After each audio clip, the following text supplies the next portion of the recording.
খেজুরের রস, যা প্রত্যেকটা বাঙালিরই একটা আবেগের নাম। আজকে আমিও আমার বন্ধুরা যাচ্ছি এক ভুতুরে বাগানে সেই খেজুরের রসের সন্ধানে। তো চলুন শুরু করা যাক আজকের অভিযান।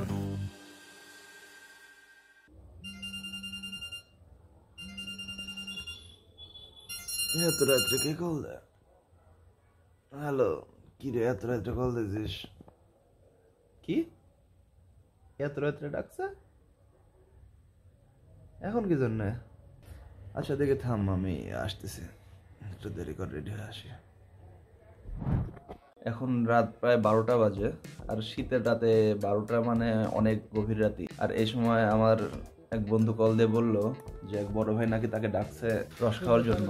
যদিও বাগানটা তাদের নিজেরই, কিন্তু আসলে এত রাত্রে তো নিজেদেরই গাছে উঠে নিজেদেরই রস পেরে খেতে হবে। দেখি যাই, এখন রেডি হয়ে বের হয়ে গিয়ে রসের কি ব্যবস্থা করা যায় দেখা। এখন বলে রাখি, আমাদের আসলে রস খাওয়ার প্ল্যান ছিল সন্ধ্যার সময়, কিন্তু সন্ধ্যার সময় যে কোনো এক কারণে প্ল্যানটা ক্যান্সেল হয়ে যায়। তো রস খাওয়ার জন্য আমরা আগেই বাজার থেকে মুড়ি কিনে রাখছিলাম, যেহেতু যাবো রস খেতে। এখন যেহেতু এত রাত্রে ফোন আসছে, হয়তো সেই বড় ভাই কোনো সমস্যা ছিল, তার হয়তো সমস্যার সমাধান হয়েছে, এখন সেই জন্য এত রাত্রে ফোন দিছে। দেখি ওই মুড়িগুলো নিয়ে আমরা এখন রস খেতে যাব। দেখা হচ্ছে রসের বাগানে গিয়ে। এই হচ্ছে রস পাটি দেওয়ার প্লেয়ার, তাই আবার সে রস খাবে, রসই জোগাড় করতে পারেনি। আসবি তুই কার সাথে যোগাযোগ করছিস যে আমি রসই খাওয়াতে পারলাম না? বলেই হয় আমি আর জোগাড় করতে পারলাম না। যে হাঁটতে যাচ্ছে সে গাছে উঠবে, আজকে রস চুরি করবে। এই ফ্ল্যাশম্যান, সে চুরি করার হেল্পার। এই যে দেখতে পাচ্ছেন, প্রায় 2-3 ঘন্টা প্ল্যান করার পর এখন বাজে রাত 2টা। এখন সে রস চুরি করার একটা জায়গা পেয়ে গেছে। মহাপাপী এই যে জগ এনেছে তার বাগানে চুরি করানোর জন্য। দেখেন এখনো চোখের নিচে সার্কেল পড়ে আছে, কারণ সে ঘুম থেকে উঠছে। দর্শক, আমাদের শরণার্থী শিবির গুটি গুটি পায়ে এগিয়ে চলেছে রস খাওয়ার জন্য। রসের বাগানটা হচ্ছে গ্রামের ভেতরে, আর এত রাতের গ্রামের রাস্তায় হাঁটতে লাগলে ভূতের গল্প একটু আড্ডু হবেই। হ্যাঁ, এই তো এই গাছে, তাই না? আমরা যে বাগানটায় রস খেতে যাচ্ছিলাম, আমাদের এলাকায় সেই অঞ্চল নিয়ে অনেক ভৌতিক গল্প রটানো আছে। এই ভৌতিক গল্প নিয়ে আসলে মজা হচ্ছিল। আসলে তো তাই তো, জি গাছের সাথে মানে গরু বানবি, সেই গাছই বড় গাছায় যাবি। যে যাকে যেভাবে ইচ্ছা সেভাবে ভয় দেখাচ্ছিল, আর আমরা হেঁটে চলছিলাম বাগানের উদ্দেশ্যে। কে রে, এর পায়ে আগুন জ্বলে কে?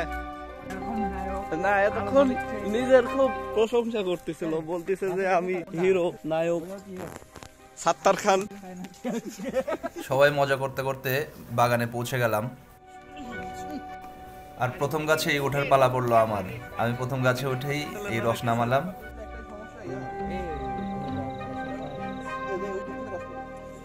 আমাদের প্রথম নারী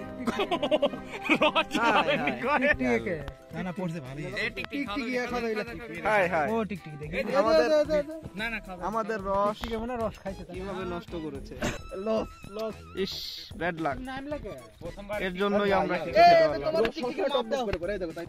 আর আমার নামানো প্রথম রসই নষ্ট, কারণ রসের নাড়িতে ছিল টিকটিকি, তাই আবার আমাদের বাগান মালিক রসটা গাছে লাগাতে উঠছে। দর্শক, আমাদের প্রথম মিশনটি এইভাবে বানচাল হয়ে গেল। নারীটার ভিতরে একটা টিকটিকি থাকার কারণে আমরা খেতে পারলাম না। এখানে আমরা যারা আছি কেউ গাছে উঠতে পারি না, কিন্তু নিচে দাঁড়িয়ে থেকে পণ্ডিতি দেখাতে ব্যস্ত।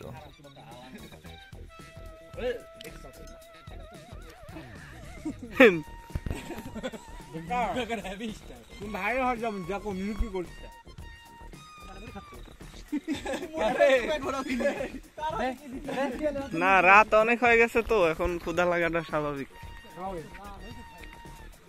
অনেকক্ষণ ধরে কিছু খাওয়া হয়নি। দেখতে পাচ্ছেন চোরের মতন উঠছে, একদম নিজের গাছ ঠিকই, কিন্তু চোরের মতন উঠে। চোরা বারা খানা মনে জানি গেল। দেখুন কিভাবে উপরের দিকে এক ফোঁটা রসের জন্য তাকিয়ে আছে। লাইট ধরে তারা আছে সব, লোলক দৃষ্টিতে তাকিয়ে আছে। চোরা বারা খানা মনে। হ্যাঁ হ্যাঁ হ্যাঁ, ধরো ধরো ধরো ধরো, লুক করে এটা আবার চকচক করে দেখেন তো একদম চকচকা রস কিন্তু কম। আরে দুই গাছে তো বুখায় গেল। থাক আর দাও না। ওকে আছে নাকি আরো আছে ঢালো ঢালো দেখে থাক আর ঢালা যাবে। যেহেতু আমরা রাতে রস পাড়ছিলাম আর সকালে গাছের মালিক আবার রস নামাবে, তাই জন্য নারীগুলা আবার গাছে লাগিয়ে রাখতে হচ্ছিল। রস পাড়াটা খুবই কষ্টের। আর এই যে দেখতে পাচ্ছেন যে ধোঁয়াগুলা সব হচ্ছে কুয়াশা। রাতের রস হচ্ছে সিগারেট জ্বালায় নাকি ধোঁয়া দেয়। এই যে কত ধোঁয়া। ভূত চল গেল দর্শক দেখতে। এই যে আসল ভূত দেখুন দর্শক, এটাই সেই আসল ভূত। এই যে ভূত তার চেহারা দেখা যাচ্ছে না, তিনটা চোখ দেখুন কিভাবে জ্বলতেছে আগুনের মতো। গাছে থেকে রস নামানো এবং জগে ঢালার পরে আমাদের পরিবেশন শুরু হয়ে যায়, যার যার মতো তাই খাওয়ার কাজে ব্যস্ত হয়ে পড়ি। শুরু করছে এই যে আছে হাতে মুড়ি। এই চিয়ার্স দাও। হ্যাঁ চিয়ার্স লাগাইছে। তার এই চুরির পরিকল্পনার কারণে আমরা আজকে রস খেতে পারছি। এই সেই বিশ্বচোর শিমুল আহমেদ। আর বাগানের মালিক সে, তাকে ঘুম থেকে ডেকে তোলা হয়েছে এই রাত 2টার সময়। তার চোখ লাল, ঘুম থেকে উঠেছে। এই রস খাওয়ানোর জন্য। রস দিস নি মুড়ি দে। এই রস দাও দাও তো এটা। রস দিস নি মুড়ি দে।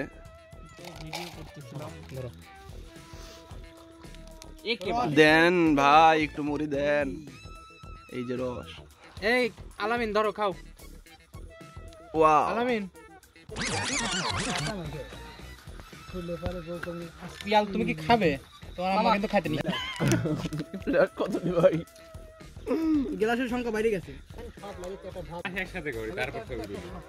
এই আমার মুড়ি কো আচ্ছা মুড়ি কো এখানে একটা তিন নম্বর খাত দিও। আলামিন চিয়ার্স করতে চিয়ার্স। আর মুড়ির উপর পাতলে দিও না তো। এটা খালি হয়ে গেল। মোড়টা একটু আমি যে তোদেরকে নিয়ে আসলাম, তোর কোনো রস নাই, যা ভাগ। তুই যে চুরি করার প্ল্যান করছিস সেটাই লাভ। এই মুড়ি এই রস পড়ে যাবে এই রস। এটা কোনো কথা? এই শীতের ভিতরে আমার এই রস মিষ্টি হয় না, রাতের রস মিষ্টি হয় না না। এই রসে মিষ্টি হয় বেশি। রসের বৃষ্টি রসের বৃষ্টি। এই এটা তো মানে আরো সময় দে না রে রস। তো ভিডিও করতেছিলাম। আরেকটা গ্লাস দাও আরেকটা না। তোমাদের মন্তব্য শুনুন। আলামিন ধরো খাও। কিছু বলো কেমন লাগছে? আলামিন তুমি ভিডিও কর খাতে। অবশেষে আমাদের রস খাওয়ার পার্টি শেষ। এখন বাজে মোটামুটি রাত 3:10-15। এখন আমাদের রস খাওয়া শেষ হলো। এই যে সবাই যে ঘড়ি। এখন আমরা সবাই বাসার দিকে যাচ্ছি। অনেক অন্ধকার আর খুবই ঠান্ডা, আমি টেম্পারেচার দেখাতে পারছি না এখন। তো রস খেয়ে শরীর গরম হয়ে গেছে। রস খেয়ে সবার ঠান্ডা লাগে কিন্তু আমাদের লাগছে গরম, কিন্তু পারলো না। এখন প্যান্টটাও এই যে আমারটাও তো খোলা, আমারটাও খোলা। সবারই একই অবস্থা, অনেক দূরে এসেছিলাম তো এই কারণে আসলে আর মানে কিছু ঘামও আছে, দেখাতে পারছি না। জুম করার মানে ওয়ে নেই, এজন্য দেখানো যাচ্ছে না। এই যে পেছনে একদল, এরা আবার রাত্রে জ্বালাতন শুরু করছে। এই যে দেখতে পাচ্ছেন রস খেয়ে এদের অবস্থা খারাপ। তো এর মধ্যে দিয়ে আমাদের রস খাওয়ার পিকনিক শেষ। আমি আন্ধারে কিছু দেখতে পাচ্ছি না। তো বাই বাই।